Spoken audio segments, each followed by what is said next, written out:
Fire, glass, screaming. Catherine Sterling's Bentley flipped 3 times down the mountain ravine, metal shrieking against rock sparks painting the darkness like dying stars. The gas tank ruptured with a hiss that promised annihilation. 10 seconds to explosion, maybe less. James Davis JD, to the 5 people who knew him well enough to use it, didn't think. Thinking got Marines killed. The janitor sprinted toward the wreckage, his maintenance uniform flapping against the November wind, his right leg screaming protest with every step. The old war injury, the one that ended everything 12 years ago. Kandahar. Shrapnel. 5 men saved, 1 lost. She was unconscious behind the spider-webbed windshield. Blood streamed from her hairline, dark against pale skin, designer suit already ruined by airbag powder, and the metallic smell of fear. Seatbelt jammed. Door crumpled. 7 seconds. He yanked the handle. Locked. Of course it was locked. Rich people and their security systems. 5 seconds. Side window. He drove his elbow through the glass without hesitation. Pain was temporary. Death was permanent. He'd learned that lesson watching Private Henderson bleed out in the sand because JD had been 3 seconds too slow with the tourniquet. 3 seconds. Seatbelt cut with the knife he always carried. Not because he expected car crashes on Tuesday evenings in North Carolina. Because Marines never stopped being Marines even when they wore janitor uniforms and mopped floors for $32,000 a year. 1. He threw both their bodies behind a boulder as the Bentley erupted. The explosion lit up the mountain like a second sun heat, washing over them in waves that smelled like gasoline and burning leather, and money turning to ash. His ears rang. His shoulder throbbed where he'd taken the impact against stone. Worth it, always worth it. Catherine Sterling's eyes fluttered open. Ice blue, confused, stunningly beautiful in the firelight. For 3 seconds, neither looked away.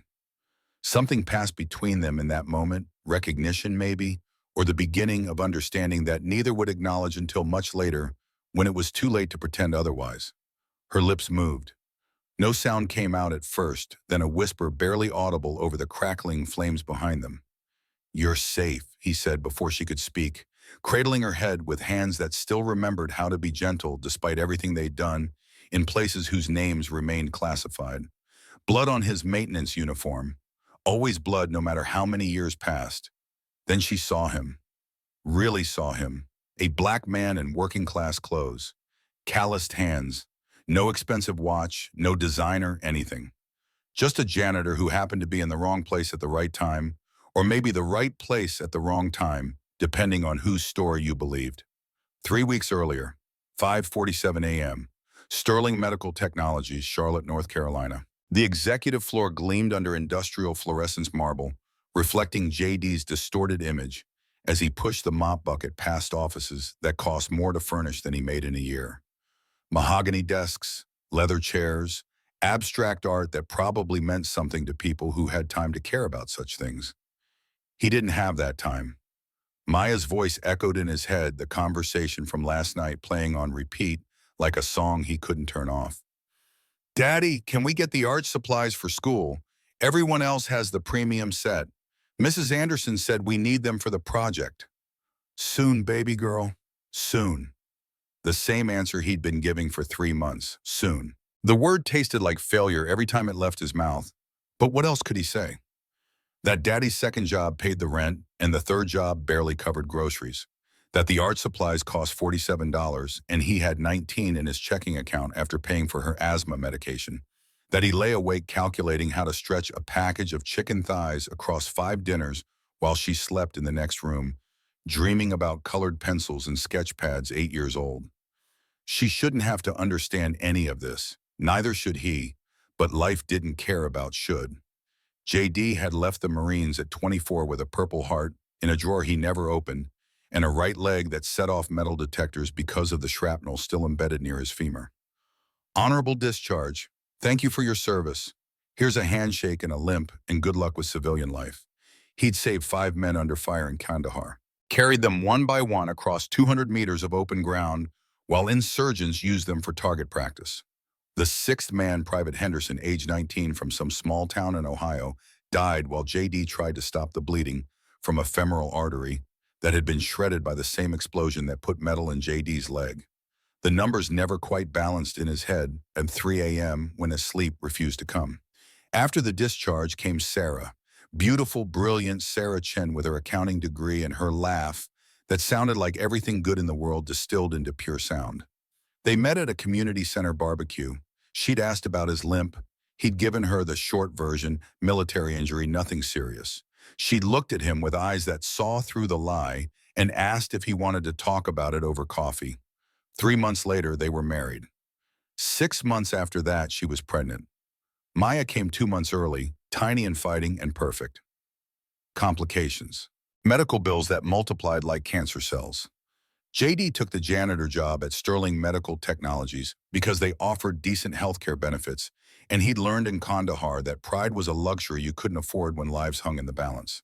Then Sarah discovered something at work. Irregularities in the book, she'd said. Nothing concrete yet, but something wrong. She'd wanted to investigate, quietly gather evidence before making accusations. She was always careful like that. Methodical. It was what made her good at her job. 4 years ago this December, her car went off the road on her way home from a late shift. Brake failure, the police report said. Tragic accident. These things happen, except they don't. Not to cars that Sarah had serviced 2 weeks prior. Not with brake lines that showed clean cuts, when JD had demanded to see the vehicle personally using connections from his old life that he'd promised himself he'd never touch again. The police had looked at him with pity. Grief does strange things to people, they'd said. Makes them see conspiracies where there's only tragedy. Best to let it go.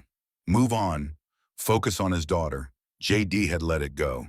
Not because he believed them, because Maya needed a father more than she needed a vendetta, and because a black janitor making accusations against executives at a major medical company was a good way to lose the healthcare benefits keeping his daughter alive. So he mopped up floors, worked second shift security at a warehouse across town, did weekend landscaping when he could find it, kept his head down, kept Maya safe, kept breathing. Through the CEO's glass office door, he watched Catherine Sterling arrive at 6:15 a.m., same as every Tuesday. Designer suit that probably cost more than his monthly rent, heels that clicked with the confidence of someone who'd never worried about rent. She carried a leather briefcase in one hand and a coffee cup in the other, not from the break room, but from that boutique place downtown that charged $7 for what was essentially hot water, passed through beans. Everyone called her the Ice Queen. JD had heard the whispers in the break room, the way people talked about her when they thought no one was listening. Cold, calculating. Beautiful but untouchable, like a sculpture in a museum you admired from behind velvet ropes.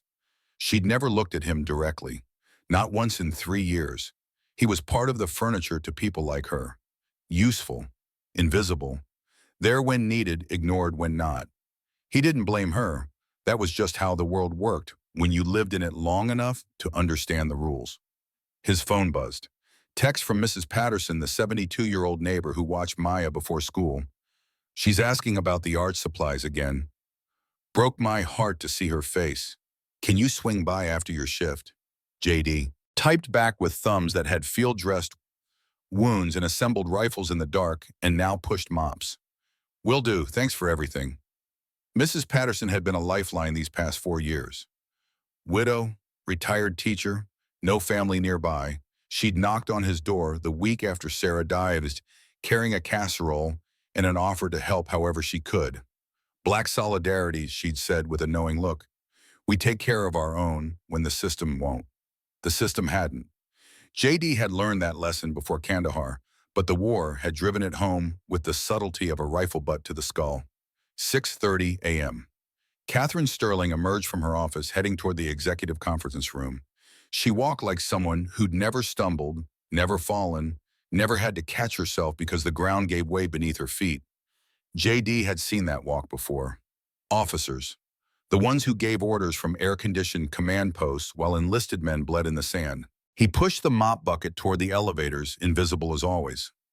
Catherine Sterling sat in the executive conference room that overlooked downtown Charlotte, the city spreading beneath her like a kingdom she'd inherited but never wanted. 32 years old, CEO of Sterling Medical Technologies, $800 million net worth according to the latest Forbes estimate, 0 people who actually knew her. The distinction mattered more than she'd ever admit out loud. Richard Blackwell stood at the head of the table, CFO, 48, silver hair that cost $300 every 2 weeks to maintain, smile that never reached his eyes.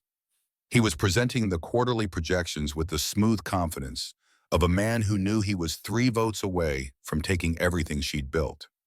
As you can see, our profit margins have increased by 12% quarter over quarter. However, Catherine's insistence on maintaining our current labor costs is preventing us from maximizing shareholder value. I propose we restructure our benefits package, reduce healthcare coverage for lower-tier employees. The savings would be substantial. Catherine's jaw tightened. Lower-tier employees, he meant the janitors, the maintenance staff, the security guards, the people who kept the building running while executives took credit for the work. No, Richard's smile tightened. Catherine, we need to think about the bottom line. I am thinking about the bottom line. Healthy employees are productive employees. Cut their health care, you'll see turnover increase, training costs spike, and quality decline. Basic business sense. What she didn't say, my father built this company on the principle that workers deserve dignity. You're proposing we betray that legacy for an extra 3% profit margin that will end up in executive bonuses while people can't afford insulin. Your father, Richard said, voice smooth as poisoned honey, built this company 30 years ago in a different economic landscape. Markets evolve. We must evolve with them or become irrelevant. The board members shifted. 5 of them sided with Richard, 4 with Catherine. She was running out of time. This discussion is tabled, she said, voice cold enough to frost the windows. Meeting adjourned. She left before anyone could object, heels clicking against marble briefcase, gripped so tight her knuckles went white. Her phone buzzed. Mother. Again. Patricia Sterling called every Tuesday morning, like clockwork, as reliable as sunrise and equally unwelcome. Catherine declined the call. Typed a text. In meetings all day. The response came within seconds. We need to discuss your attendance at the Whitmore Gala. Everyone who matters will be there. You can't keep avoiding society, darling. Society. As if rubber chicken dinners and forced small talk with people who only cared about her net worth qualified as meaningful human interaction. Catherine had learned young that money attracted everyone and no one. They wanted what she represented, access, connections, the glow of proximity to wealth, but none of them wanted her. The actual woman beneath the designer suits and carefully maintained image. That person was too messy, too angry, too aware that her father had dropped dead of a heart attack at 59 while working 80-hour weeks to build something meaningful, only to have vultures like Richard Blackwell circle the corpse before it was cold. 10 years. He'd been gone 10 years, and she still reached for her phone to call him when big decisions loomed. Still heard his voice in quiet moments. Still felt the absence like a wound that refused to heal properly, scabbing over but never quite closing. Her office phone rang. Assistant. Miss Sterling, your mother is on line 1. Of course she was. Patricia Sterling didn't accept declined calls as final answers. Catherine picked up. Mother. Don't mother me in that tone. The Whitmore Gala is Friday. You're expected. I have a board meeting Friday. Reschedule it. I run a company, not a social calendar. Your father understood the importance of maintaining relationships. Business happens at these events, Catherine. Real business. The kind that doesn't appear on spreadsheets. Her father again. Always her father. As if invoking his memory gave Patricia's demands moral weight they didn't earn on their own merits. I'll think about it. That means no. It means I'll think about it. Silence stretched between them, familiar as old wounds. Then Patricia's voice, softer now, almost vulnerable. I worry about you, alone in that tower of yours. No friends, no relationships, just work, work, work. It's not healthy. Something twisted in Catherine's chest. Unexpected. Unwelcome. I'm fine, Mother. You're 32 and alone. That's not fine. That's tragic. The line went dead. Patricia Sterling had never learned that conversations ended with goodbyes when both parties agreed. She simply stopped talking when she'd made her point. Catherine set down the phone and stared at the city below. Alone. The word echoed. How many people could you surround yourself with and still feel isolated? Apparently the number was higher than she'd thought. Her phone buzzed again. Text from someone she didn't recognize. Unknown number. We need to talk about your father's death. There are things you don't know. Things that matter. RB, Richard Blackwell. Her pulse kicked up, fingers trembling slightly as she typed back. Explain. Three dots appeared. Disappeared. Appeared again. Finally, not over text. This is bigger than you realize. Dinner tonight. Roberto's, 8 p.m. Come alone. Catherine stared at the message for 30 seconds.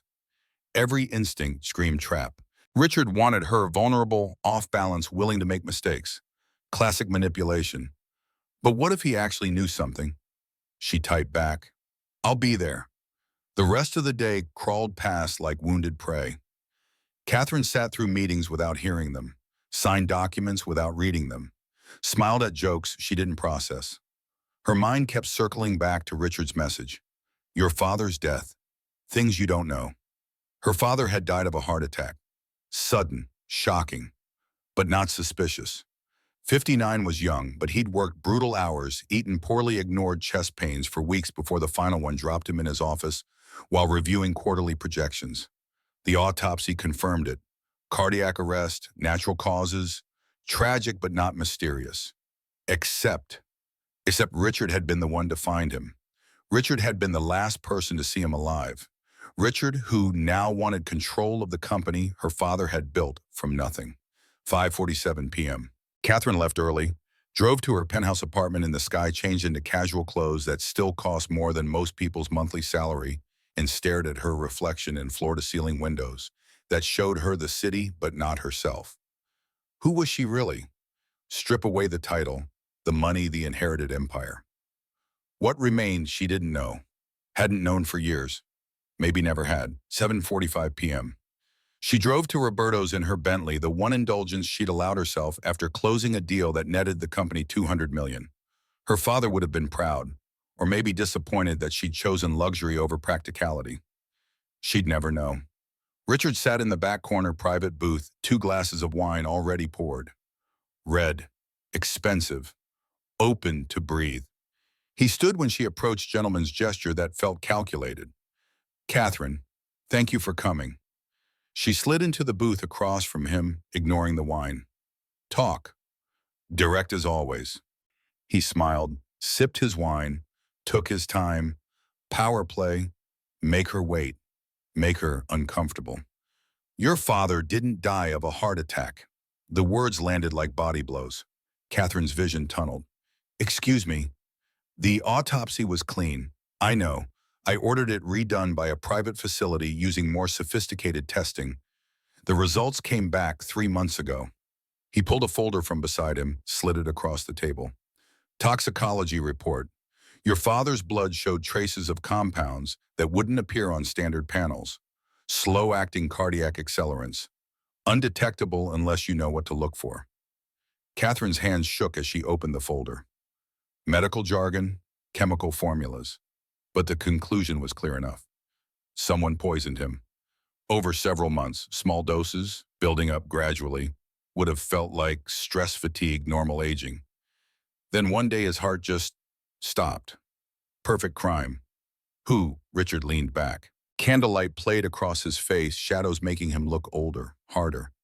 That's the question, isn't it? Who had access? Who had motive? Who benefited most from his death? Your CFO, you had both. His laugh was bitter. If I wanted control, I'd have made my move years ago while your father was alive and vulnerable. Instead, I waited until you consolidated power and made it infinitely harder. That's either terrible planning or I'm not your man. Then why tell me this? Why now? Because whoever killed your father isn't finished. The same patterns are appearing again. Irregularities in our financial systems. Classified documents accessed without authorization. Someone's positioning for another move. He finished his wine. I think they're targeting you next. Catherine's throat closed. The restaurant suddenly felt too warm, too bright, too full of people who had no idea that her world was collapsing in real time. You said the autopsy was redone 3 months ago. Why wait until now to tell me? I needed time to gather evidence. To be sure. To protect myself. Richard's eyes met hers. I'm not the villain here, Catherine, but someone is. and they're very good at hiding in plain sight. She stood, grabbed the folder. I'm taking this to the police. I wouldn't, not yet. Whoever did this has connections, power, resources. You go to the authorities now, you'll tip them off before you have enough proof to make charges stick. They'll disappear, or worse, accelerate their timeline. What do you suggest? Let me help you investigate. Quietly, we pool resources, find evidence, build a case that can't be dismissed or buried. He stood as well, matching her height in his expensive shoes. Your father trusted me. I'm asking you to do the same. Just long enough to find the truth. Catherine studied him. Richard Blackwell, CFO, 15 years with the company, respected, connected, smart enough to orchestrate a murder if he wanted to. Also smart enough to know that telling her would make him the obvious suspect if he was guilty. I'll think about it. Don't think too long. Whoever killed your father has already waited 10 years. They're patient, but patience eventually runs out. Catherine left without another word, the folder burning against her side like evidence of her own ignorance. 10 years. She'd spent 10 years assuming her father's death was natural, mourning him, moving on, building the company in his image. What if she'd been building on a lie? The drive home passed in a blur. She parked in the underground garage, took the private elevator to the penthouse, poured herself 3 fingers of whiskey she didn't drink, and stared at the folder until the words blurred together. Her phone rang, unknown number. Again. She answered. Hello, breathing on the other end. Then a voice distorted, mechanical. You should have stayed out of it. Some questions are better left unasked. Some graves should stay closed. The line went dead. Catherine's hands shook so hard she nearly dropped the phone. Someone was watching. Someone knew she'd met with Richard. Someone wanted her scared. It was working. Friday morning. Catherine woke at 4 a.m., hadn't really slept, threw herself into work as armor against thinking too hard about threatening phone calls and dead fathers and poisons that mimicked heart attacks. Board meeting at 9. She needed to be sharp. The executive floor was empty when she arrived at 5:30. Just her and the ghosts of every decision she'd made wrong. She made coffee in the break room, real coffee, not the boutique stuff, and carried it back to her offices through halls that felt different in pre-dawn darkness. Vulnerable, exposed. Movement in her peripheral vision. She spun. Nothing. Just shadows and fluorescent lights that hummed like distant warnings. Get it together, Sterling. Her office door was unlocked. She always locked it. Always. OCD habit from law school when her laptop got stolen and she lost 3 months of research notes. She kept the knob clean, checked it twice every night before leaving. Someone had been here. Catherine pushed the door open slowly. Lights off. Everything appeared normal. Desk clean, computer sleeping, papers organized exactly how she'd left them. But something felt wrong. The air itself seemed different, disturbed. She flipped the lights, gasped. Someone had left a photograph on her desk. Old, faded. Her father, maybe 35, standing with a man she didn't recognize. Both smiling, arms around each other's shoulders. Brothers in everything but blood. On the back, handwritten in her father's script, Michael Chen, best friend, best man, betrayal I never saw coming. Michael Chen, Sarah Chen, the janitor's dead wife. Catherine's mind raced, connections forming. Her father and Sarah's father had known each other, been friends. What betrayal, and why leave this here now?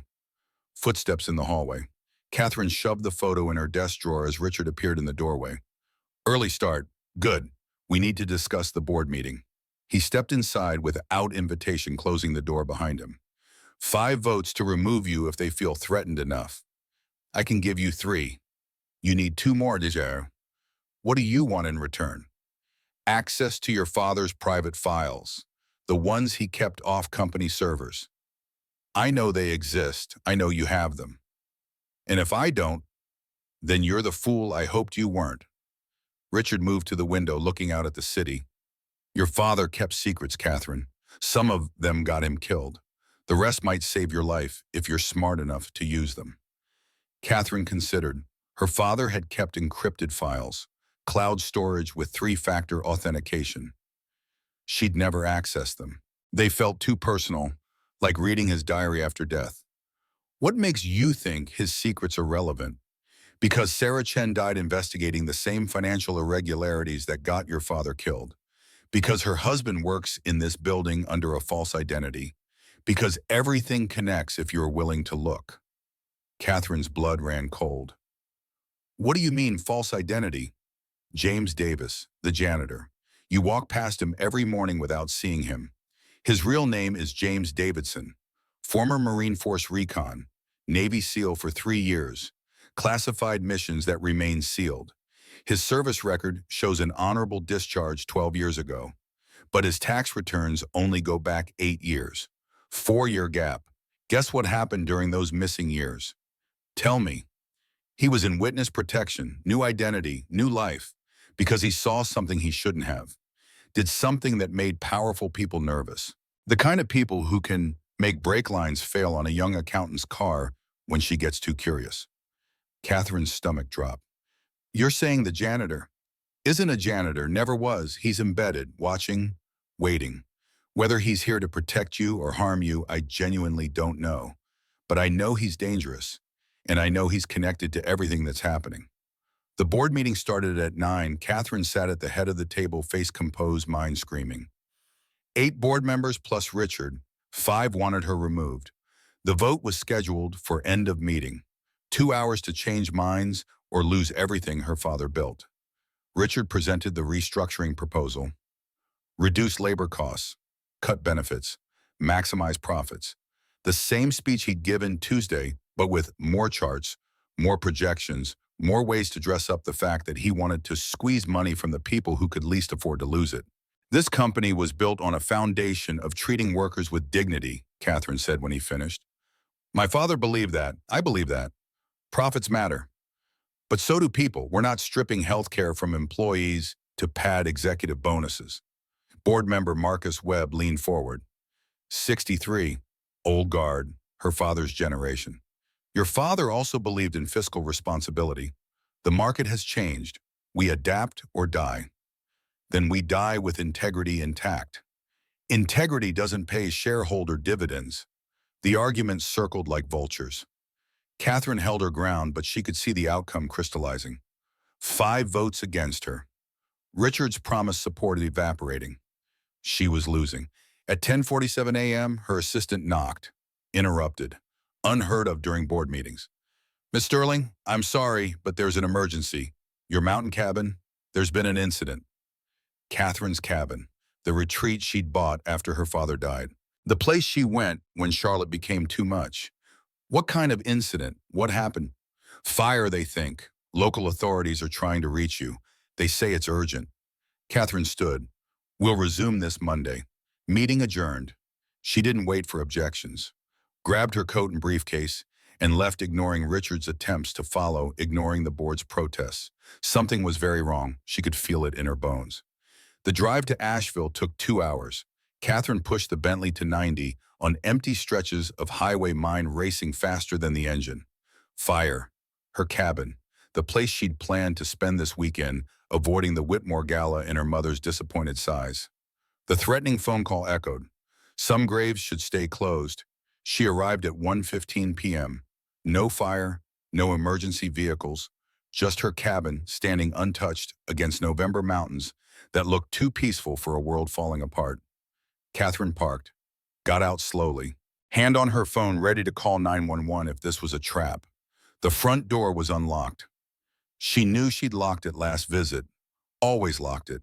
Same OCD habit, someone was playing games. She pushed the door open, living room intact, kitchen clean, everything normal except for the envelope on the coffee table. Heavy, expensive paper, her name written in elegant script. Catherine opened it with shaking hands. Inside documents, financial records. Her father's signature on transfers she'd never seen. $50 million moved through shell companies over 5 years, ending 3 months before his death. Embezzlement. Her father had been stealing from his own company, or someone wanted her to think he had. A note paper-clipped to the front page. People aren't always who they seem. Your father learned that too late. Don't make his mistake. Stop asking questions. Go back to Charlotte. Forget everything. Last warning. Catherine sank onto the couch, documents spilling across her lap, like evidence of every certainty dissolving. Her father, embezzlement, murder, lies that stretched back years. Nothing made sense. Everything made sense. She couldn't tell which was worse. Her phone buzzed. Text from her mother. "Where are you? The gala is tonight. You promised." Catherine had promised no such thing. But Patricia Sterling had selective memory when it suited her narrative. She started to type a response. Stopped. Looked at the documents again. Looked at her phone. What if her mother knew? What if everyone knew except her? Catherine stood, threw the documents in her briefcase, locked the cabin properly this time, got in the Bentley. She wasn't going back to Charlotte, not yet, not until she had answers. She was going to find the janitor. JD finished his Friday shift at 2 p.m. exhausted in ways that went deeper than physical labor. Maya had another asthma attack Thursday night. Mild, treatable, but still terrifying in the way that only watching your child struggle to breathe could be. He'd stayed up until 4 a.m. monitoring her breathing, then gone to work at 5:47 like always, because Bills didn't care about sleepless nights. Mrs. Patterson had texted at noon. Maya's feeling better, made her soup. She asked about those art supplies again. Broke my heart, James. Broke his too, every damn time. Jot. Walked to his truck, 15-year-old Ford, 200,000 miles more rust than paint, and found someone waiting, leaning against the driver's door like she owned it. Designer jeans, cashmere sweater, face he'd seen 1,000 times from a distance, but never this close. Catherine Sterling. His pulse kicked up. Training took over. Assess the threat, plan escape routes, calculate force required if this went sideways. She didn't look threatening, she looked terrified. "Mr. Davis, we need to talk." JD kept his expression neutral. The years since Kandahar had taught him how to wear a mask. "Ma'am, don't ma'am me, I know who you are." James Davidson, former Marine. Force Recon, Navy SEAL, Witness Protection, missing 4 years. Sarah Chen's husband.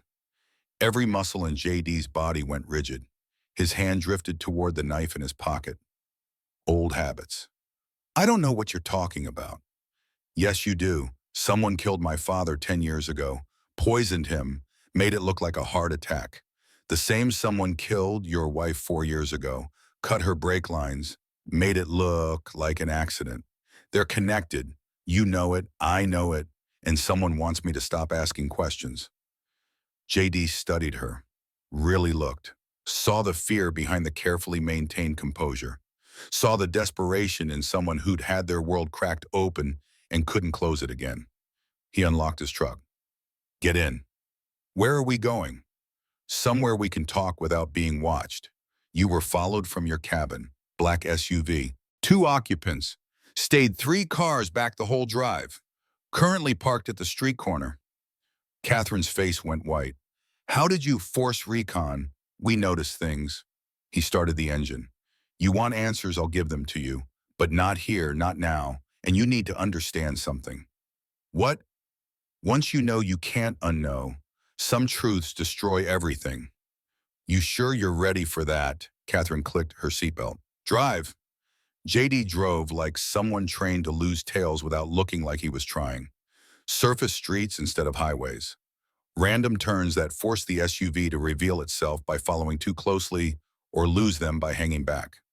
Catherine watched him work, saw the precision in every movement, the calculated calm that came from muscle memory older than most people's careers. 20 minutes later, the SUV was gone. JD pulled into a storage facility on the edge of town, the kind of place that asked no questions if you paid cash. He stopped at Unit 247, killed the engine. "Wait here." He disappeared inside.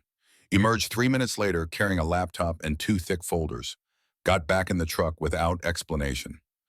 "My daughter gets home from school in an hour. We have until then." Catherine's mind caught on the word daughter. Richard hadn't mentioned a child, then again Richard had mentioned a lot of things that might or might not be true. JD drove to a park, empty on a Friday afternoon in November, cold enough that families stayed home. He parked under trees that had shed their leaves weeks ago, skeletal branches reaching toward gray sky. "Talk," Catherine said. JD opened the first folder, pulled out a photograph. Sarah Chen alive, smiling, holding a baby. "My wife, Maya, was 4 months old here. Sarah worked at Sterling Medical as a junior accountant. Entry level, nobody important, except she was smart, saw patterns others missed. He laid out more documents, financial records, transaction logs. She found irregularities, small at first, amounts that wouldn't trigger audits, but over time they added up. $47 million moved through shell companies. Your father's signature on the transfer orders. Catherine's jaw tightened. My father wasn't a thief. No, he wasn't. The signatures were forged, expert level, would pass cursory inspection. But Sarah was thorough. She compared them to authenticated documents, found micro differences in pressure points, letter formation. Someone was embezzling and framing your father to cover their tracks. Who? She died before she could prove it. But she had a theory, someone with access to your father's signature plates, someone in the executive suite, someone with both motive and opportunity. Richard Blackwell. JD's expression didn't change. Sarah scheduled a meeting with your father 3 days before her accident. She was going to show him everything, prove the forgeries, but she never made it. Catherine's hands clenched in her lap. The brake lines. Cut cleanly, professional job, made to fail on a curve where she'd be going fast enough that the crash would be fatal. I was Navy SEAL then, still had connections, got the vehicle impounded before the insurance company crushed it, paid a mechanic I trusted to examine it thoroughly. He pulled out photographs, close-ups of brake lines with clean cuts that no amount of wear and tear could explain. I showed this to the police. They said I was a grieving husband, seeing conspiracy where there was only tragedy. Told me to focus on my daughter. Move on, get counseling. His voice went flat, cold. 2 detectives who dismissed my evidence retired early 6 months later. Both bought houses in Florida they couldn't afford on police salaries. Both stopped returning my calls. Catherine felt ice spreading through her chest. You're saying they were paid off? I'm saying the corruption goes deeper than one CFO, wider than one company.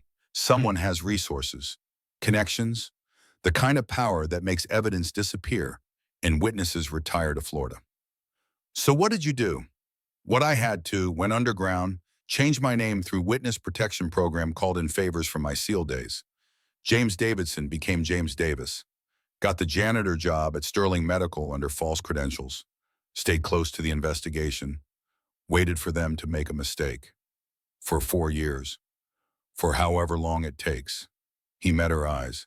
I made a promise to Sarah while she died in my arms at the hospital. Told her I'd find who did this, make them pay, keep Maya safe. 4 years is nothing compared to the rest of my life. Catherine understood that kind of promise. The kind you made to ghosts. The kind that became your identity when everything else burned away. Why tell me this now? Because you're asking the right questions. Because whoever killed your father and my wife is moving again. And because you're next on their list if you don't stop digging or start being smarter about how you dig. He opened the laptop, typed with speed that suggested familiarity with more than janitorial equipment, pulled up files that made Catherine's stomach drop. Security footage, her office building, time-stamped from this morning. Someone entering her office at 4:47 a.m., 43 minutes before she arrived. Someone in maintenance uniform, leaving the photograph of her father and Michael Chen. You planted that photo. I acquired it from Michael Chen's estate after he died 3 years ago. Heart attack, also suspicious, also uninvestigated. JD fast-forwarded the footage. Showed her another figure entering her office at 4:52 a.m. Different uniform, different build. But I wasn't alone. Someone else came after me. Left something you didn't find. He pulled up a second angle, zoomed in. The figure placing something under her desk. Small, black, technical. Listening device. Military grade. You've been compromised since this morning. Everything you've said in your office has been monitored. Catherine's hands went numb. The board meeting, the conversation with Richard. All recorded. Whoever's listening knows you suspect embezzlement, knows Richard approached you, knows you're investigating your father's death. That's why they sent me the documents at the cabin. They're trying to scare me off. Or control the narrative. Make you think your father was guilty. Discredit him posthumously. If the embezzlement story goes public with his signature on the documents, Sterling Medical's stock crashes. Board removes you. Company gets sold for parts. Whoever orchestrated this buys the pieces cheap and walks away clean. Catherine's mind raced through implications. We need to go to the FBI, SEC, someone outside local control. With what evidence? Forged signatures that implicate your dead father, brake lines from a car that's been crushed. 4-year-old testimony from a widow in witness protection who's currently working under false identity. JD shook his head. They'll bury it. Call it conspiracy theory. By the time we prove anything, you'll be removed as CEO and the evidence will disappear. Then what do? We find proof they can't ignore. We make them expose themselves, and we keep you alive long enough to see it through. Catherine studied him. This man who'd mopped her floors for 3 years while carrying secrets that could destroy everything. This man who'd saved 5 men in Kandahar. This man whose wife had died investigating the same corruption that killed her father. Why should I trust you? Because I'm the only one who has nothing to gain from lying to you. I don't want your money. I don't want your company. I want justice for my wife. That's it. That's all. Something in his voice made Catherine believe him. Maybe it was exhaustion. Maybe it was desperation. Maybe it was the first honest thing anyone had said to her in 10 years. Okay, where do we start? JD checked his watch. With my daughter, she gets home in 15 minutes. I need to be there. But tomorrow we start digging into the one thing everyone assumed was clean. What's that? Your father's death, the original autopsy. Because if Richard had it redone privately and found poison, that means the first one missed something. Someone paid to miss something. We find out who we find our first real thread. Catherine nodded. Tomorrow then. Tomorrow. JD started the truck. And Catherine, assume you're being watched. Assume your phone is tapped. Assume everyone around you is either compromised or in danger. Trust no one until we know who's dirty. Not even you, he almost smiled. Especially not me. I'm the guy who's been lying about his identity for 4 years while working in your building. For all you know, I'm the one who planted the bug. Did you? Wow. No, but you have no reason to believe that except my word. And in this situation, words are the cheapest currency there is. He drove her back to her Bentley. Catherine got out, then stopped. JD, your daughter, Maya, how is she? Something shifted in his expression, softened. Asthmatic, scared sometimes, asks about her mom, draws pictures of families she'll never have. He paused. But she's alive, healthy, safe. That's all that matters. Catherine heard everything he didn't say. The 3 browsed the art supplies he couldn't afford, the medical bills and careful calculations, the weight of keeping a child safe in a world that had already taken her mother. The company insurance covers her treatment. Barely, co-pays add up, but it's better than nothing. Catherine thought about Richard's proposal. Cut health care for lower-tier employees. The savings would be substantial. The savings would kill children like Maya.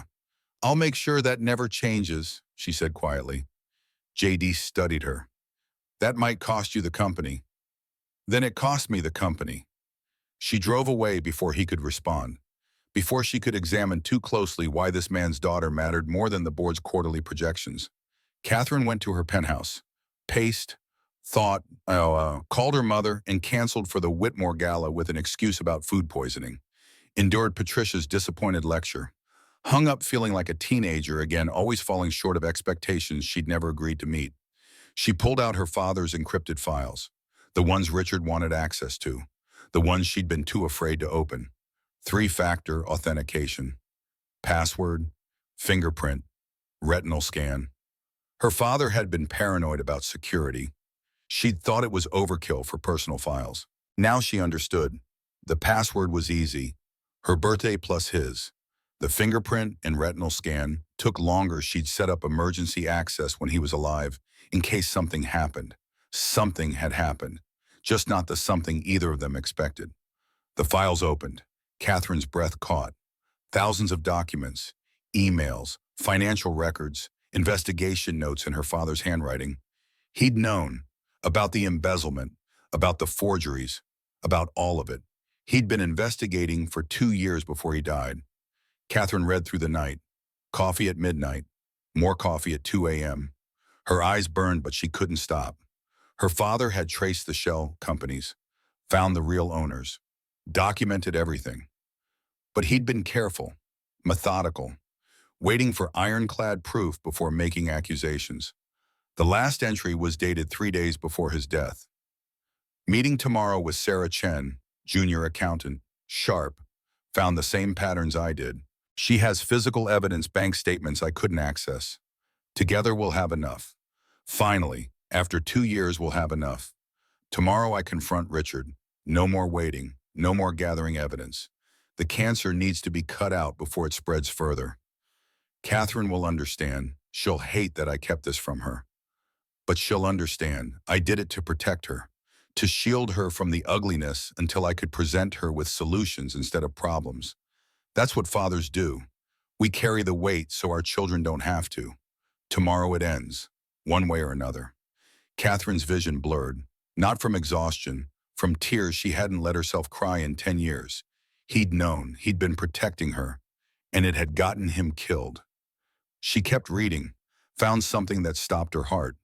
A list, names, people her father suspected were compromised, paid off, part of the conspiracy. 3 police detectives, 2 board members, 1 SEC investigator. And at the bottom circled 3 times. Patricia Sterling, unclear involvement, access to office, access to signature plates, mode of inheritance if I'm removed. Monitor closely. Her mother, Catherine's phone buzzed. 3:47 a.m. Text from unknown number. Stop reading, close the files, go to bed. Forget everything. Last warning. Next time we take someone you love, choose wisely. They were watching, even here, even in her penthouse with its security and privacy. Catherine threw her phone across the room, watched it shatter against marble. Didn't care. She kept reading. Saturday morning, JD woke at 5:30 like always. Military habits died harder than hope. Maya was still asleep, wrapped in blankets she'd outgrown 2 years ago. New ones cost $60, always something more important than comfort. He made breakfast, eggs, toast, orange juice from concentrate because the real stuff was a luxury. Maya appeared at 6:15, rubbing sleep from her eyes. Morning, Daddy. Morning, baby girl. Sleep okay? I had a dream about Mama. She was smiling, said she's proud of us. JD's throat closed. She is, every day. Maya climbed into his lap. 8 years old, but still small for her age. Asthma and stress had stunted her growth slightly. Nothing serious, just one more thing to worry about at 3 a.m. when sleep wouldn't come. Daddy, can I ask you something? Always. Why do you have 2 phones? JD went very still. What do you mean? I broadcast on last night. You were looking at something on a phone that's not your regular phone. The screen was different. It had maps and pictures. Smart kid. Sarah's genes. Sometimes JD forgot how much she noticed. Forgot that children who grew up with one parent learn to read moods and secrets like survival skills. It's for work, baby. Special security stuff. But you're a janitor. I'm a maintenance worker. We have special equipment sometimes. Maya studied him with eyes that had seen her mother die and her father work 3 jobs and knew more about sacrifice than most adults. Are you in trouble? No, I promise. Because Mrs. Patterson said if you're ever in trouble, I should tell her. She said adults don't always tell the truth when they're trying to protect kids. Mrs. Patterson is a smart lady. So are you in trouble? JD pulled her close, breathed in the smell of her shampoo, cheap but clean. I'm being careful, that's all. Sometimes being careful looks like trouble to people who don't understand. I'm scared sometimes, I know. Not of big things, just small things, like what if something happens to you? What if I'm alone? JD's heart cracked. He'd spent 4 years making sure Maya never felt the fear he carried constantly. Apparently he'd failed. Nothing's going to happen to me. I promise. You promised Mama would be okay.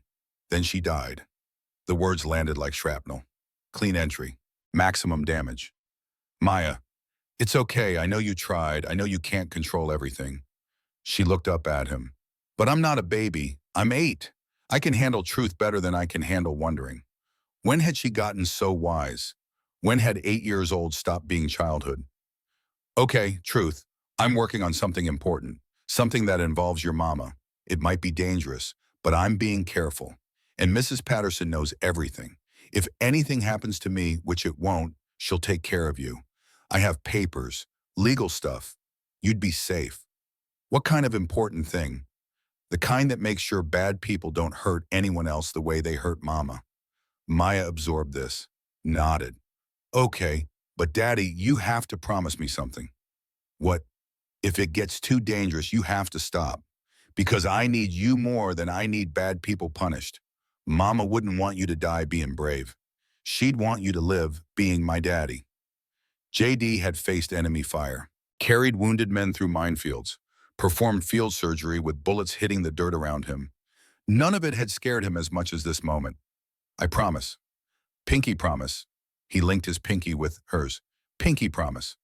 They ate breakfast. JD helped Maya with homework. Math problems about fractions. He'd done calculus at Annapolis, taught combat tactics at SEAL School. Now he helped an 80-year-old divide 3/4 by 2/3 and felt more useful than he'd felt in 4 years. His burner phone buzzed at 9:30. Text from Catherine. Need to meet. Found something in my father's files. Can't discuss over phone. JD texted back. Where? Jay, my cabin, 11 a.m. Come alone. He hesitated. Alone meant vulnerable. Cabin meant isolated. Everything about this screamed trap. But Catherine had opened her father's files. If she'd found what he thought she'd found, they couldn't afford to wait. He called Mrs. Patterson. Can you take Maya for the day? Something came up. Of course, honey. Everything okay? Getting there? Slowly. You be careful. That girl needs her daddy. I know. He packed Maya off to Mrs. Patterson's, grabbed the go bag he kept ready habit from his SEAL days. Cash, fake IDs, weapon, medical supplies, phone that couldn't be traced. Before leaving, JD did something he'd been planning for weeks. He pulled out a tiny GPS tracker, military grade, the size of a watch battery. Carefully, he opened the seam of Maya's favorite sneakers and embedded it deep in the sole, sealed it back up with adhesive. Completely invisible. Completely untraceable unless you knew exactly where to look. Insurance, just in case. He drove to the cabin in his rust bucket Ford. Took 2 hours. Scanned for tails. Found none. Either they weren't following or they were better than he thought. Catherine's Bentley was already there. She stood on the porch, arms wrapped around herself against November cold. No coat, like she'd forgotten humans needed warmth. JD parked, approached carefully, hand near his weapon. It's just me, Catherine said. No ambush, no trap, just... She held up a flash drive. Everything. Inside, she made coffee. Real coffee. The expensive kind that smelled like it cost more than JD's weekly grocery budget. They sat at the kitchen table. She pulled out her laptop, loaded files. My father knew about all of it. He'd been investigating for 2 years. He had a meeting scheduled with Sarah 3 days before he died. They were going to combine evidence and confront Richard. She showed him everything. The emails, the investigation notes, the list of compromised officials. JD read through it methodically. Training took over. Assess intelligence. Verify sources. Plan next moves. Then he saw the name at the bottom. Patricia Sterling. Your mother. Maybe. Probably. I don't know. Catherine's voice cracked. He suspected her, but he wasn't sure. Just monitor closely. What does that mean? It means he couldn't prove it, but his instincts said something was wrong. My mother, she's awful, cold, obsessed with image. But murder, embezzlement, JD had seen enough war to know that people contained multitudes. Kind men who tortured prisoners. Loving fathers who pulled triggers. Evil wearing familiar faces. Access and motive, that's what matters in investigation. Did she have access to your father's office? Of course, she was his wife. She had keys, knew his passwords, could get his signature plates from the safe. Motive. Money, control. She inherited 30% of his estate. If he'd been removed as CEO before he died, she'd have gotten more. If the company was sold, she'd get liquidation value instead of stock price. JD pulled up the financial records, traced the shell companies, found something that made his blood run cold. Catherine, look at this. One of the shell companies, registered in Delaware. Owner listed as Sterling Trust Management. Incorporated 6 months before the embezzlement started. Registered agent Patricia Sterling. Catherine's face went white. No, she wouldn't. The evidence says she would. Your father found this, circled it, dated it 3 days before he died. But if she's guilty, why would Richard tell me about the poison? Why point me toward the investigation? Because he's either genuinely helping or he's playing a deeper game, making himself look innocent by providing evidence against someone else. You think he's working with my mother? I think we don't know who's working with who, and that's the most dangerous position to be in. Catherine stood, paced, her perfect control cracking. Everything I thought I knew was wrong. My father, my mother, my company. What's real? Maya's real. Your father's love for you was real. Sarah's investigation was real. The corruption is real. Start there. Build from what you can prove. How do you stay sane knowing what you know, living with it? I don't. I function. There's a difference. Catherine laughed. Bitter sound. At least you're honest. Honesty's cheap when you have nothing to lose. You have Maya. Exactly.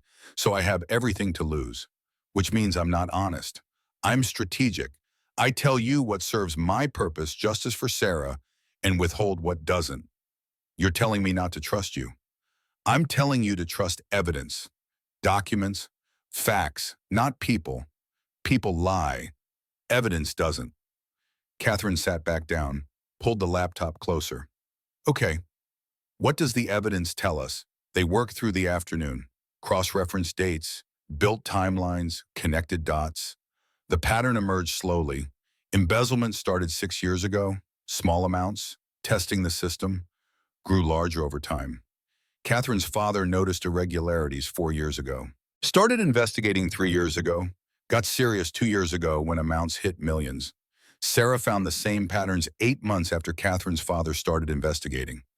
They'd been working parallel tracks without knowing it. 3 days before Catherine's father died, he scheduled the meeting with Sarah. Someone found out, killed him before the meeting, made it look natural. 4 months later, Sarah tried to continue the investigation alone. Someone found out, killed her before she could present evidence, made it look accidental. They've been cleaning up loose ends for 4 years, JD said. Anyone who gets close enough to prove anything gets eliminated. So what makes us different? Why are we still alive? Because I've been patient, hidden, waiting for them to make a mistake, and you've been oblivious, accepting the official story, not asking questions. Until now. And now that I am asking questions, now we're both targets, but we're also both useful. Me because I have training and resources. You because you have access and authority. Together we might actually survive long enough to expose this. Catherine's phone rang. Her mother. She declined the call. It rang again immediately. Patricia Sterling didn't accept declined calls. Catherine answered on speaker. Mother? Where are you? I've been calling all morning. I'm at the cabin, I told you. Food poisoning. Don't lie to me, Catherine. I know you weren't sick. I know you missed the gala to avoid me. I know you're investigating your father's death. Silence. Heavy. Dangerous. How do you know that? Because Richard called me. Said you've been asking questions. Said you found your father's files. Said you're making a terrible mistake. Why would Richard call you? Because someone needs to talk sense into you before you destroy everything your father built. Or before I discover you helped kill him. The words hung in the air like smoke from a gun. Patricia's voice went cold. What did you just say? You're on the list, Mother. Dad's investigation notes. He suspected you. Had evidence linking you to the shell companies. To the embezzlement. That's absurd. Is it prove it? Show me your financial records, bank statements, tax returns. I don't have to prove anything to you. Then you're guilty. I'm your mother. You're a suspect. Patricia laughed. Sharp, brittle. You sound just like your father, paranoid, seeing conspiracies everywhere. It destroyed him. Don't let it destroy you. He was right to be paranoid. Someone murdered him. Someone gave him stress medication that interacted poorly with his heart condition. It was tragic, not criminal.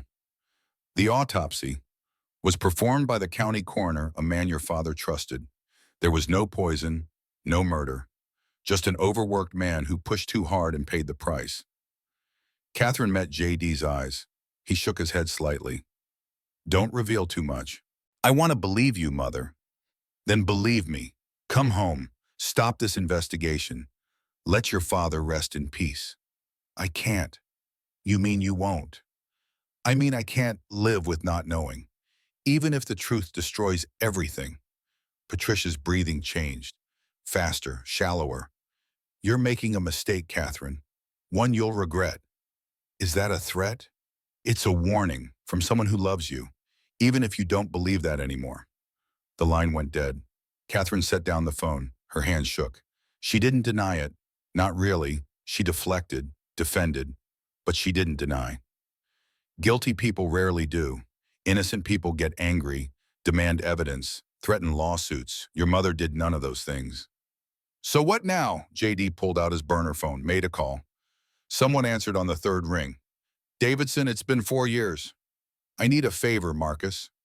Last favor nearly got me killed. This one might actually save your life, and mine, and a lot of other people's. Pause, then talk. I need you to dig into Patricia Sterling, financial records, communications, travel history, everything you can find going back 7 years. That's not a favor. That's a felony. I know, I'm asking anyway. Another pause. Longer. JD could hear breathing. Calculation. This about Sarah? Yeah. Then I'm in. Give me 48 hours. JD hung up, looked at Catherine. That was my old team leader, Force Recon. He owes me.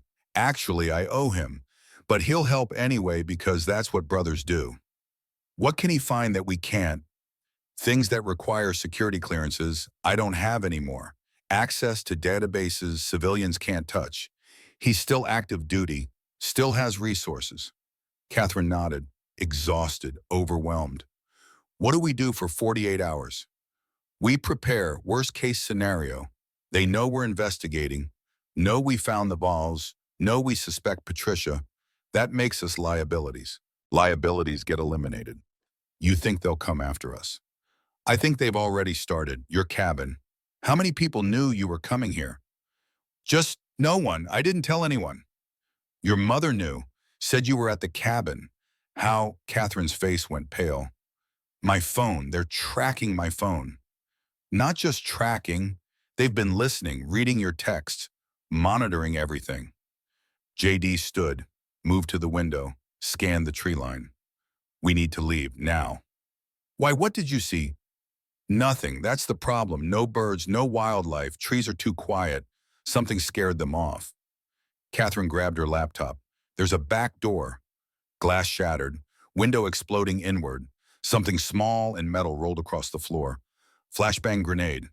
JD recognized it instantly. Grabbed Catherine. Threw both of them behind the kitchen counter as the world turned white and loud and violent. His ears rang. Training took over. Assess. React. Survive. Men coming through windows. 3, maybe 4. Military movement. Professional. JD pulled his weapon. Fired twice. Center mass. One man down. Return fire. Rounds punching through drywall. Catherine screaming, or maybe that was just the ringing in his ears. He grabbed her hand, pulled her toward the back door, fired behind them without looking. Suppressing fire.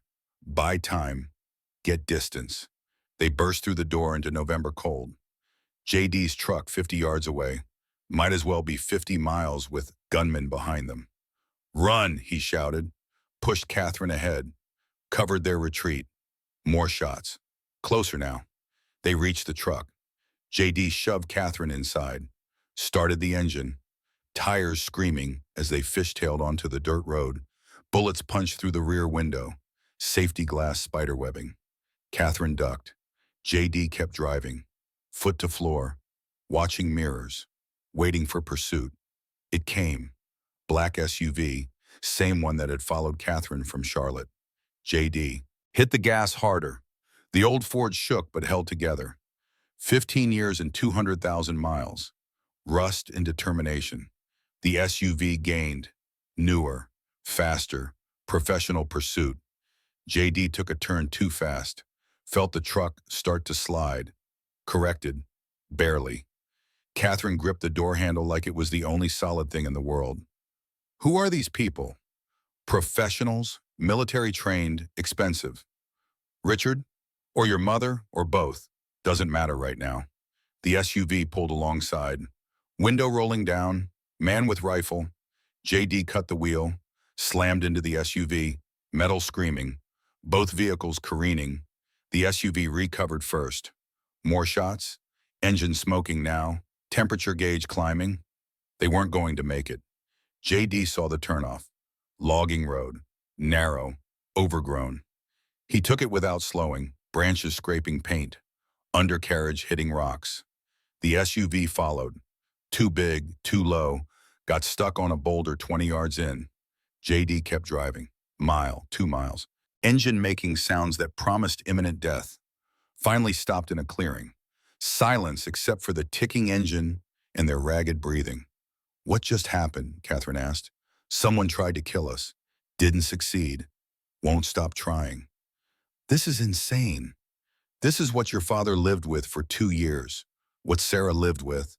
Welcome to the truth, Catherine. It's uglier than you thought. Catherine's phone buzzed. Text from unknown number. Stop investigating. Last warning. Next time we take Maya Davis, choose wisely. JD's blood went ice cold. They know about Maya. Who's Maya Bono? My daughter, 8 years old. Home with Mrs. Patterson. They just threatened my daughter. Catherine saw his face. Saw something dangerous awakening. Something that had been sleeping since Kandahar, but never died, just waiting. We need to get her somewhere safe, Catherine said, where they have resources, connections, power. Where's safe, Catherine thought. Then I know someone. Someone my father trusted. Someone outside the corruption. Who's hiring? My godfather, retired federal judge. Lives off-grid in Montana. No electronics, no paper trail. If we can get Maya to him, she'll be invisible. JD calculated. Montana, 2,000 miles. 3 days driving. But safer than Charlotte where everyone knew where to find them. Okay, but first we get her right now before they make another move. They abandoned the Ford, hiked back to the main road. Catherine called a car service using a burner phone JD had in his go bag. Paid cash for the driver to take them back to Charlotte. 4-hour drive. JD spent it planning. Contingencies. Backup plans. Ways to keep Maya safe if everything went wrong. Catherine spent it reading through her father's files again. Looking for something they'd missed. Some clue about who was really pulling the strings. She found it at hour 3. Email her father had sent himself. Encrypted. She almost missed it. Subject insurance. If I die, send to FBI, SE, Attorney General. Evidence package. Complete. Attach login credentials for a cloud server. Dead man switch. If Catherine's father didn't access it every 30 days, package automatically sent to authorities. Catherine's hands shook. JD, my father set up a fail-safe. Evidence package. Supposed to send automatically if he died. But it didn't. No, because someone accessed it, reset the timer. The account shows regular logins for the past 10 years. Every 29 days, someone's been keeping it from triggering. Who has the credentials? Catherine checked the email. Only 2 people, my father and Richard Blackwell, for safety, in case something happened to Dad. Richard's been sitting on evidence for 10 years, preventing it from reaching authorities. Why? Either he's guilty and protecting himself, or he's protecting someone else while gathering more evidence, building a bigger case, or he's planning to use it as leverage, blackmail, insurance for himself. They looked at each other, same thought, same terrible conclusion. We need to access that server before Richard knows we know about it, Catherine said. JD nodded. But first we get Maya. Nothing matters if my daughter's not safe. They reached Charlotte at 8 p.m., dark, cold, streets empty. JD had the driver drop them 6 blocks from Mrs. Patterson's apartment. Approached on foot, watching for surveillance, seeing shadows everywhere. Mrs. Patterson's building looked normal. Lights on, no suspicious vehicles. But JD's instincts screamed wrong. Stay here, he told Catherine. If shooting starts, run. I'm not leaving you. You don't have training. You'll just get in the way. Then teach me quickly. No time to argue. JD handed her a small canister from his go bag. Pepper spray, point, press. Don't spray into wind. If someone grabs you eyes and throat, don't stop until they're down. Catherine took it, nodded. They approached the building. JDA moved like smoke. Catherine tried to match him. Failed, made noise. Building door unlocked. Wrong. Mrs. Patterson always locked it. Stairs instead of elevator. Quieter. JD went first. Weapon drawn. Catherine behind him with pepper spray gripped like prayer. Third floor. Mrs. Patterson's door. Also unlocked. Also wrong. JD entered fast. Swept corners. Training. Muscle memory. Living room empty. Kitchen clear. Bathroom clear. Bedroom. Mrs. Patterson tied to a chair. Tape over her mouth, eyes wide. Terrified. Maya nowhere. JD removed the tape. Where is she? They took her 20 minutes ago. 2 men, professional. Said if I called police, they'd kill her. Said you'd know what to do. Catherine's phone buzzed. Text. Photo attached. Maya, scared, crying. Held by someone in black tactical gear. Message below. Evidence for the girl. Fair trade. You have 24 hours. Instructions coming. JD. His world narrowed to a single point. Maya's face on the screen. Tears streaming. Terror in eyes that should only know safety and childhood and the certainty that Daddy would always protect her. He'd failed. The one promise that mattered. The only mission that counted. Mrs. Patterson was talking, but he couldn't hear her. Catherine was saying something about strategy, but the words dissolved into static. Everything dissolved except the photo. Maya, his baby girl, in the hands of people who killed for money. His phone rang. Unknown number. He answered. Mr. Davidson, or should I say Mr. Davis, we've been dancing around each other for 4 years. Time to end the performance. Male voice. Calm, educated. Not Richard. Someone else. Where is she? Safe for now. Scared but unharmed. We're not monsters despite what you think. Let me talk to her. Pause, movement. Then Maya's voice. Small. Broken. Daddy, JD's chest caved in. I'm here, baby girl. I'm coming to get you. You're going to be okay. I'm scared. I know. Be brave. Remember what I taught you about being brave. Brave isn't not being scared. Brave is being scared and doing what needs doing anyway. That's right. Can you do that for me? I'll try. The voice returned. Touching. Now let's discuss terms. Catherine Sterling has access to files her father encrypted. Dead man's switch. Evidence package. We want it, all copies, original server credentials. Proof of deletion. And if we give you this, the girl lives. You both walk away, we disappear. Everyone moves on. You've killed before. Why should we trust you'll keep your word? Because killing you now serves no purpose. The evidence is leverage. Once it's destroyed, you're just a janitor and a CEO with wild theories no one will believe. Not worth the risk. JD calculated. Standard hostage negotiation. Create urgency. Offer hope. Make demands seem reasonable. But these people had already tried to kill them twice. Words were cheaper than Maya's life. I want proof she's alive. Real time. Every hour on the hour. Miss one check-in deals off. Acceptable. First proof of life in 1 hour. You have 24 hours total. Clock started when we took her. Where's the exchange? Instructions coming. Don't involve authorities. Don't try to track us. Don't be clever. We have resources you can't match. Deviate from protocol, the girl dies. Understood. Understood. The line went dead. JD stood motionless. Combat medic training screamed assess, stabilize, treat. But there was no wound to bandage, no bleeding to stop, just a child-shaped hole where his daughter should be. Catherine's hand on his shoulder. We'll get her back. You don't know that. I know you. I've watched you for 3 weeks now. You're not just some janitor. You're a man who saved 5 men under fire, who investigated your wife's murder for 4 years without breaking, who kept your daughter safe alone. You'll save her. What if I can't? Then I'll help you. We're in this together now. JD looked at her, really looked. 3 weeks ago, she'd been untouchable, above him in every measurable way. Now she stood in Mrs. Patterson's apartment with pepper spray in her pocket and determination in her eyes, offering partnership like it was something he'd earned. Why are you doing this? Your father's dead. Nothing we find will bring him back. You could walk away. Let me handle this. Save yourself. Because my father spent 2 years carrying this weight alone. It killed him. I won't let it kill you too.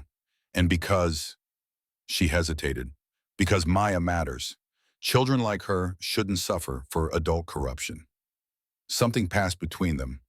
Understanding, recognition, the beginning of trust that had nothing to do with evidence and everything to do with shared purpose. Mrs. Patterson had recovered enough to speak coherently. They came in professional, showed badges, said they were protective custody, child services emergency. I asked for paperwork. They showed it, looked official. Then one of them grabbed me while the other took Maya.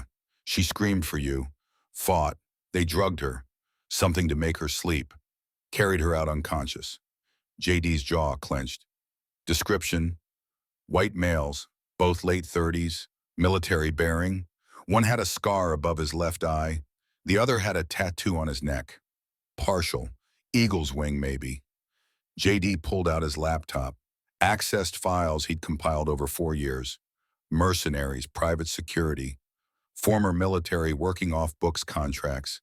He'd identified 17 firms operating in the Southeast, cross-referenced with visible scars and tattoos. Found a match in 8 minutes. Blackstone Security Solutions, founded by former Delta Force operators, specialized in corporate espionage, witness intimidation, evidence suppression. Headquarters in Virginia, regional office in Charlotte, client list sealed. But J.D. had hacked their servers 2 years ago, downloaded everything. One client appeared repeatedly. Shell company named Osprey Investments, same shell company that received embezzled funds from Sterling Medical. Ownership of Osprey traced back to Sterling Trust Management. Patricia Sterling. Catherine's mother had hired the people holding Maya. Catherine saw his screen, saw the connections, saw her mother's name. Her face went gray. She took Maya. My mother kidnapped an 8-year-old child. Or Richard did, using your mother's company. Or someone else using both their resources. We don't know who's pulling strings. It doesn't matter. The money comes from accounts my mother controls. That makes her complicit. Catherine pulled out her phone, dialed. Her mother answered on the second ring. Catherine, I hope you've reconsidered. Where is she? Where is who? Maya Davis, 8-year-old girl, kidnapped an hour ago by mercenaries hired through Osprey Investments. Your company. Where is she? Silence, long enough to confirm guilt, short enough to maintain deniability. I don't know what you're talking about. Yes, you do, and I'm giving you one chance. One. Tell me where she is. Let her go. Face consequences like an adult. Or I go public with everything. Dad's files, the embezzlement, the murders, your name attached to all of it. Your reputation destroyed. Your freedom gone. Choose. You're bluffing. Try me. More silence. Catherine could hear her mother breathing, calculating. Patricia Sterling had spent 60 years building image, reputation, social standing. Threatening that foundation was the only leverage that mattered. Even if I knew anything about this, even if these accusations had merit, going public would destroy the company. Thousands of bombs. Your father's legacy. Everything he built. He built it on integrity. You've turned it into a criminal enterprise. Better it burns than continues corrupting. You don't mean that. Watch me. Catherine hung up, hands shaking. She just threatened her own mother, severed the last thread of family connection, chosen a stranger's child over blood loyalty. It felt like the first honest thing she'd done in years. Her phone rang immediately. Unknown number. She put it on speaker. Richard Blackwell's voice. Catherine, we need to talk, face to face. No tricks, no recording, just truth. Why should I trust you? Because I'm the only one telling you the truth. Your mother's involved, but she's not the architect. She's a tool. Someone else is running this operation. Someone with more to gain than money. Who? Not over the phone. Meet me. 1 hour, the old Sterling Medical Warehouse on Oakmont. Abandoned. Private. We can talk freely. You could be setting a trap. I could, but if I wanted you dead, you'd already be dead. I've had 4 years of opportunities. Didn't take any. That should tell you something. JD shook his head. Mouthed the word trap. Catherine considered. Every instinct screamed danger. But Richard had information, access, resources they needed. I'll come, but not alone. Bring the janitor if you want. Just come unarmed. I'll do the same. Neutral meeting, exchange information, decide how to proceed. The line went dead. Catherine looked at JD. Your call. Do we go? It's obviously a trap. Maybe, but we have 23 hours to find Baya. Running out of options. JD ran scenarios. Ambush, betrayal, death, but also information, leads, chance to find his daughter. We go, but prepared. I choose the approach. I set the terms. Any sign of trouble, we abort. Agreed. They left Mrs. Patterson with instructions to call the FBI if they didn't return in 3 hours. Took a cab to within 2 miles of the warehouse. Walked the rest. JD carried the go bag. Inside weapons, medical supplies, communication equipment, and enough cash to disappear if everything went sideways. The warehouse loomed against the night sky. 3 stories. Broken windows. Graffiti tags promising teenagers had discovered it years ago. No lights. No vehicles visible. Perfect place for an ambush. Or a private conversation. Impossible to tell which until too late. JD circled the perimeter. Found entry points, exit routes, cover positions, sight lines.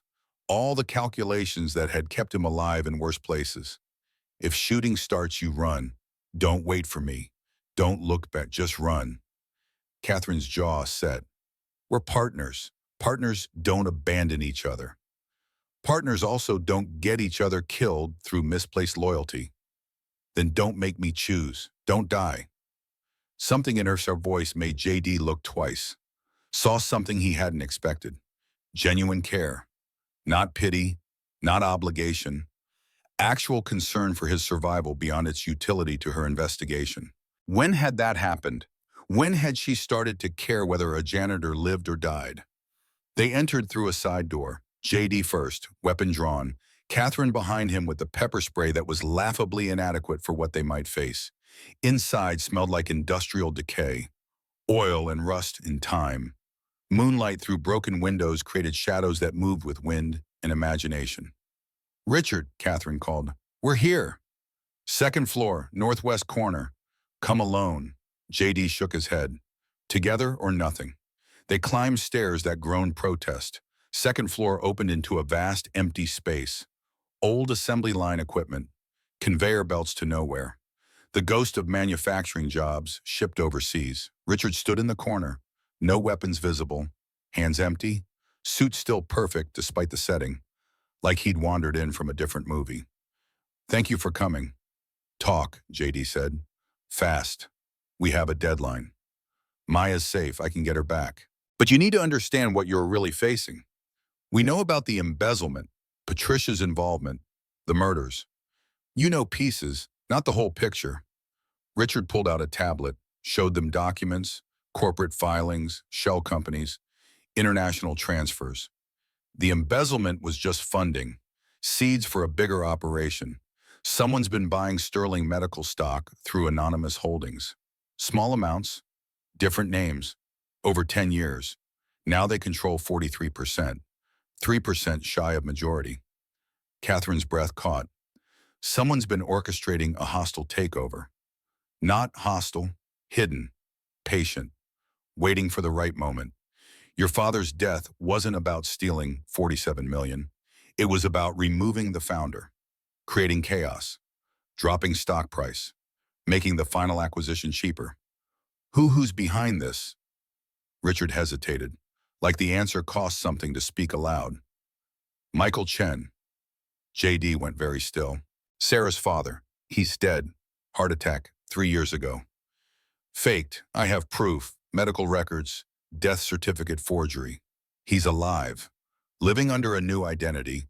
Controlling everything from behind a dead man's mask. The room spun. JD had attended Michael Chen's funeral. Watched Sarah's mother weep over a closed casket. comforted her while she blamed herself for not seeing the symptoms earlier. All of it theater. Why? What does he gain? Revenge. Your father-in-law blamed Sterling Medical for your wife's death. Blamed Catherine's father for hiring her, exposing her to danger. In his grief, he decided to destroy everything they built, systematically, patiently, over a decade. Catherine's mind raced. The photograph, my office, my father and Michael Chen, best friends, betrayal I never saw coming. He knew. Dad knew Michael was behind it and confronted him. That's what triggered the poisoning. Michael had to accelerate. Kill his best friend before his best friend could stop him. JD's voice went cold, dangerous. Where is he? That's complicated. He has resources, security, safe houses. But I know where he'll be tomorrow night. Annual shareholders meeting. He'll attend remotely under proxy votes he controls. If we can prove his identity, expose him publicly, the whole conspiracy collapses. And Maya saw him released. She's leveraged to keep you quiet until after the meeting. Once he secures majority control, he doesn't need her anymore. You become irrelevant, free to go. Or he kills us all to eliminate witnesses. Richard's expression acknowledged the truth. That's also possible, which is why we need to move first. Expose him before the meeting. Force his hand while we have initiative. Catherine studied Richard. Why help us? What do you gain? I've spent 4 years positioning myself as loyal CFO, pretending not to notice the corruption, building evidence while appearing complicit.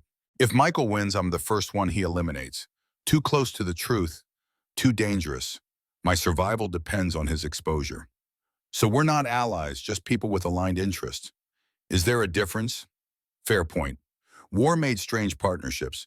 JD had worked with men he hated because bullets didn't care about personal feelings. What's your plan? JD asked. We access your father's evidence package, the dead man's switch, download everything, then we trigger it early, send to media, FBI, SEC, Attorney General. Create a firestorm Michael can't control. Force him into the open. That burns Patricia Sterling too. Your mother. Catherine's face hardened. Good. She chose this. Let her face consequences. And if triggering the evidence package escalates danger to Maya, it reduces it. Right now, she's leverage. Once evidence goes public, killing her just adds murder charges without providing benefit. Michael's smart. He'll cut losses, release her, disappear. The logic tracked. But logic assumed rational actors making calculated decisions. Desperate people did desperate things. Michael Chen had spent 10 years orchestrating revenge. Men that patient didn't surrender easily. JD's phone buzzed. Text. Photo attached. Maya. Awake now, crying. Timestamp 10:47 p.m. Proof of life. First hourly check-in. We have 21 hours, JD said. What do you need from us? Server credentials, access to the evidence package. Then we coordinate release. Multiple outlets simultaneously. Too big to bury. Catherine pulled out her father's encrypted files, found the credentials, wrote them on paper. Old school, no digital trail, handed them to Richard. He typed into his tablet, accessed the cloud server, files loaded, thousands of documents, videos, audio recordings, a decade of evidence. Your father was thorough.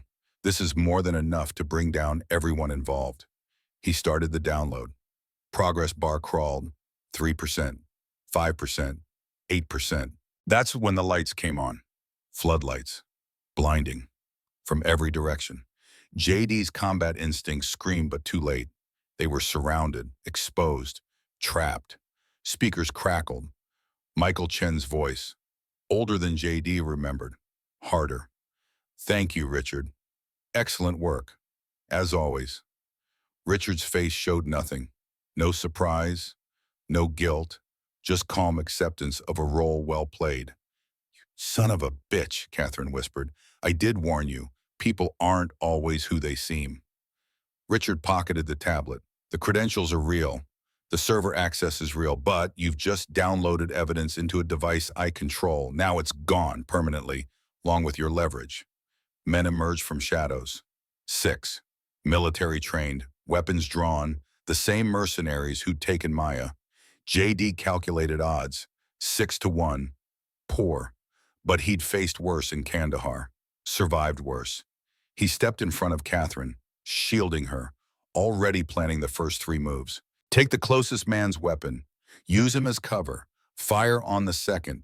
Use chaos to don't, Michael Chen said, stepping into the light. Older, gray, but very much alive. You're a warrior, I respect that. But this fight's over. You lost before it started. Where's my daughter? Safe, like I promised. This isn't about her, it's about justice. The justice no one else would provide. Justice you murdered people. Your best friend. Your own daughter. Michael's face cracked. First emotion showing. I murdered no one. I tried to save everyone. Your father. He looked at Catherine. Your father and I investigated corruption together. Found evidence.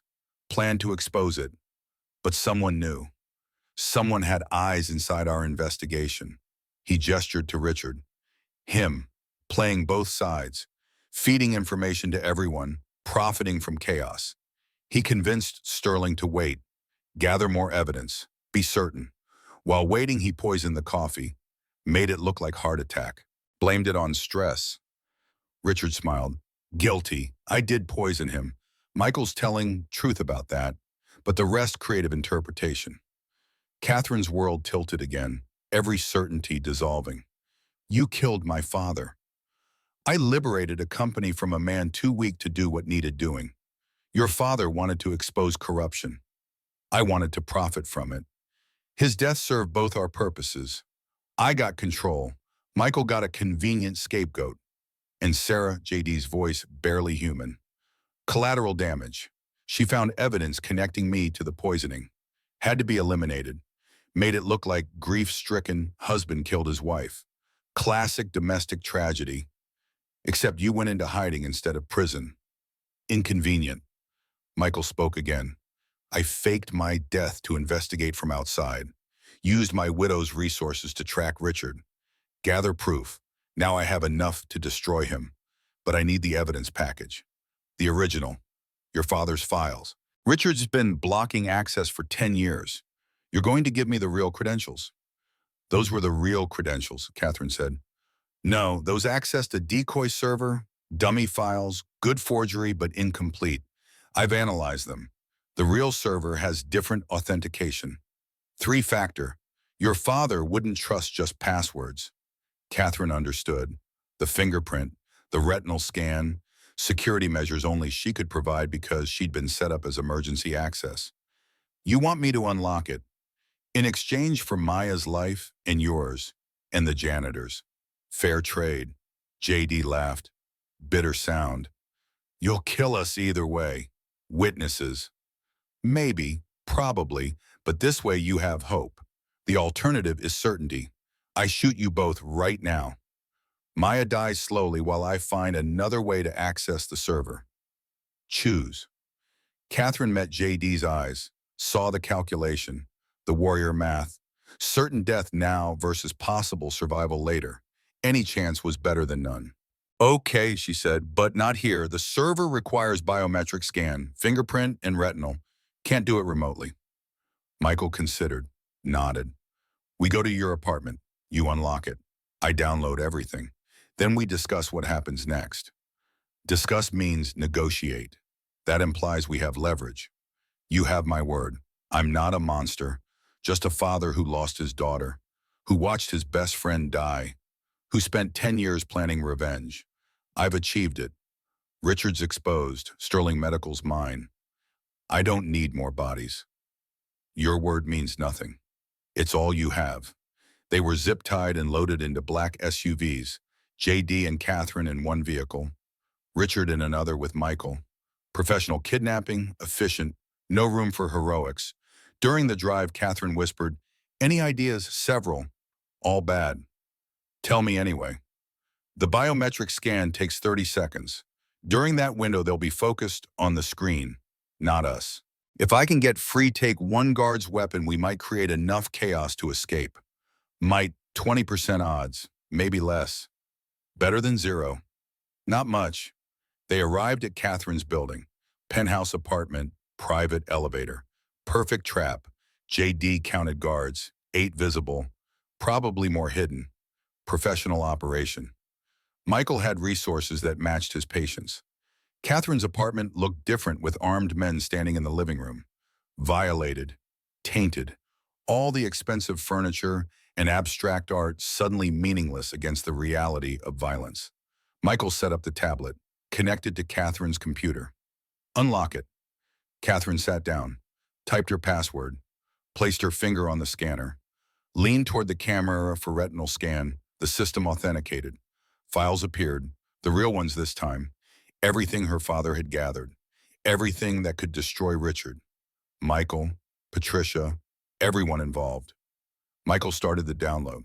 Progress bar appeared. 2%, 4%, 6%. JD watched, counted seconds, measured distances, calculated angles.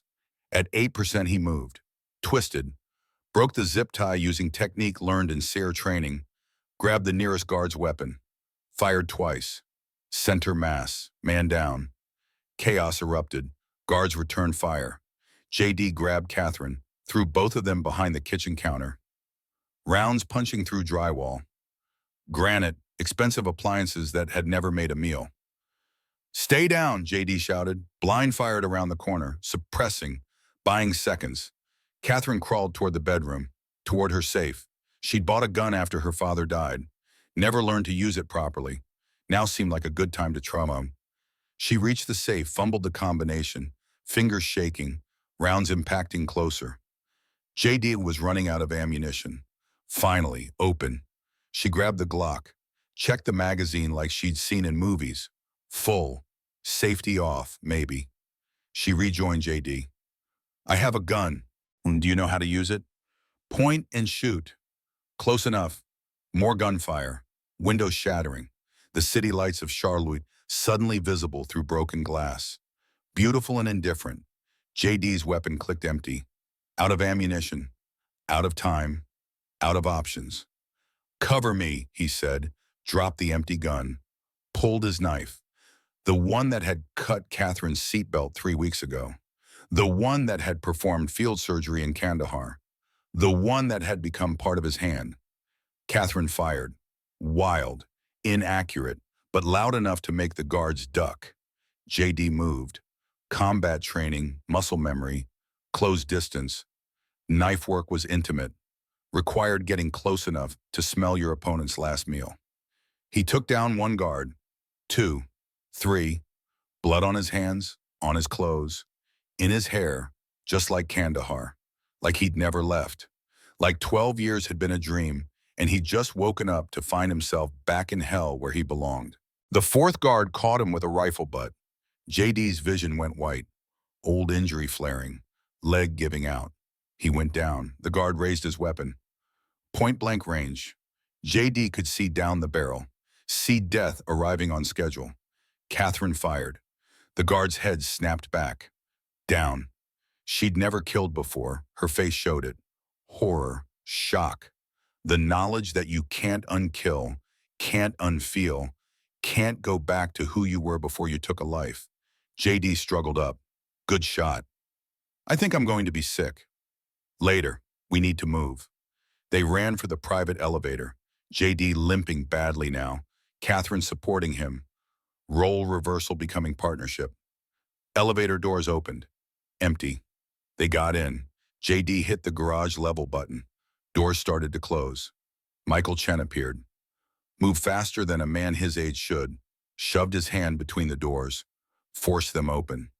He had a gun, pointed at JD's chest. It didn't have to be this way. Yes, it did, JD said. You chose revenge over sense, killed innocent people, became the monster you claimed to fight. I fought for justice. You fought for yourself. Don't pretend it was noble. Michael's finger tightened on the trigger. Then a small voice from down the hallway. Grandpa, don't. Everyone froze. Maya stood there, free, holding a guard's dropped phone. Her tracker had led JD's old team. Marcus had been monitoring it, arrived with backup just in time. But more than that, Maya had freed herself. Used the survival skills her father taught her.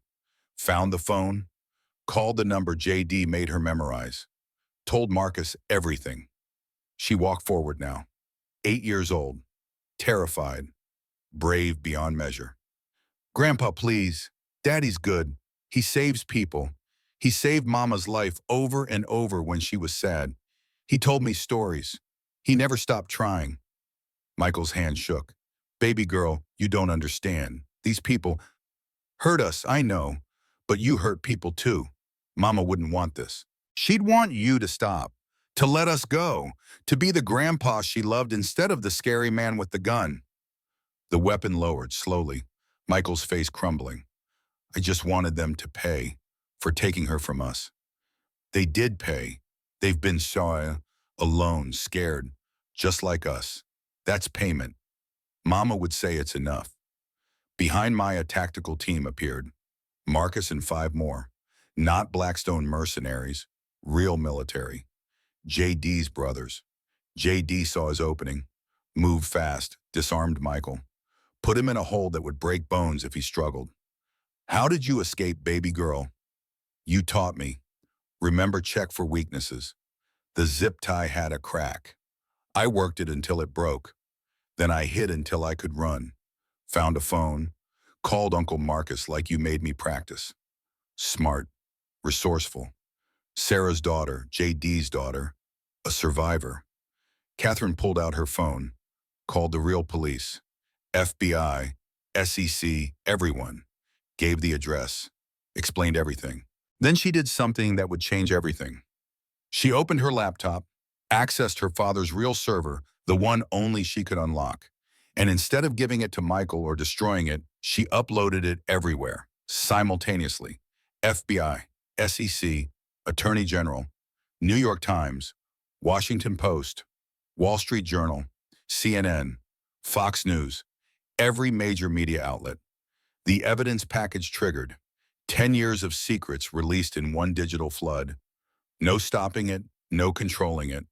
Just truth flowing into the world like blood from a wound that wouldn't close. Sirens in the distance. Growing closer. Authorities arriving. Finally.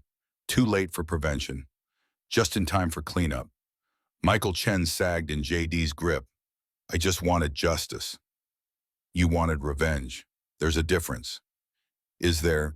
JD thought about Kandahar, Private Henderson, the 6th man, 4 years of hunting his wife's killers, putting Maya at risk for the sake of vengeance disguised as justice. Yeah, he said quietly, there is. Justice serves the living. Revenge serves the dead. I almost forgot that. Maya reminded me. Police flooded the apartment. FBI agents, paramedics, the machinery of law enforcement consuming the scene. JD released Michael. Let the authorities take him. Watched his father-in-law, the man who'd orchestrated murders, destroyed lives, become consumed by grief, get handcuffed and read his rights.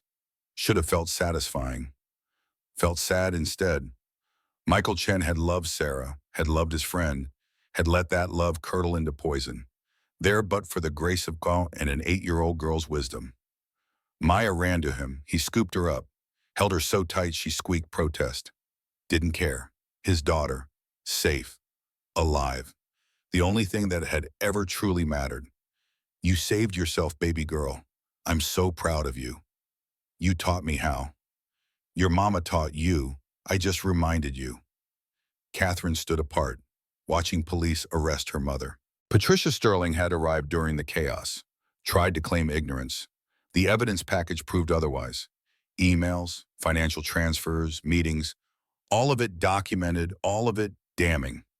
Catherine, Patricia said as they led her away, you've destroyed everything. The family, the company, your father's legacy. No, mother, I saved it. From you. Dad would understand. Finally, I think he'd be proud. The words seemed to age Patricia Sterling 10 years and 10 seconds. She suddenly looked small, fragile, human. The monster revealed as just another broken person who'd made terrible choices. They took her away. Richard Blackwell tried to run, made it to the parking garage. FBI caught him at his car. The evidence package had been thorough. Every crime documented, every murder, every theft, every betrayal, no escape, no deals, just consequences arriving on schedule. Hours later, statements given, evidence cataloged, stories told and retold until the truth emerged from the chaos. JD sat in the hospital getting his leg examined. The old injury had taken damage during the fight. Nothing permanent, just pain he'd carry until the next fight. Except there wouldn't be a next fight. Not like this. He'd made a promise to Maya. This ended here. Catherine found him. They're saying you're a hero. They're wrong. Heroes save everyone. I couldn't even save my wife. You saved Maya, saved me, stopped the corruption. That counts. Does it? Michael Chen started as a father wanting justice, became a murderer. I spent 4 years hunting killers, put my daughter in danger. Where's the line between justice and revenge? Catherine sat beside him, close enough their shoulders touched. The line is choosing to stop, to say enough. Michael couldn't. You did. Barely, and only because Maya was smarter than me. She learned from you. Catherine paused. What happens now? Now Maya needs stability, therapy, a father who's present instead of obsessed with the past. And you, what do you need? JD looked at her, really looked.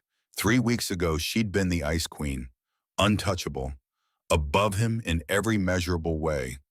Now she sat beside him with blood on her clothes and understanding in her eyes. I don't know, never thought past the revenge, never let myself imagine a future beyond finding Sarah's killers. Maybe that's the work now, imagining futures instead of revenging pasts. Pretty words, true words. Catherine took his hand. I meant what I said before, about the I'm Director of Employee Relations, 6-figure salary, benefits, education fund for Maya.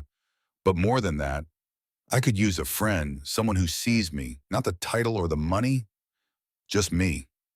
Friends don't usually shoot people together. Maybe the best ones do. JD almost smiled. I'll think about it.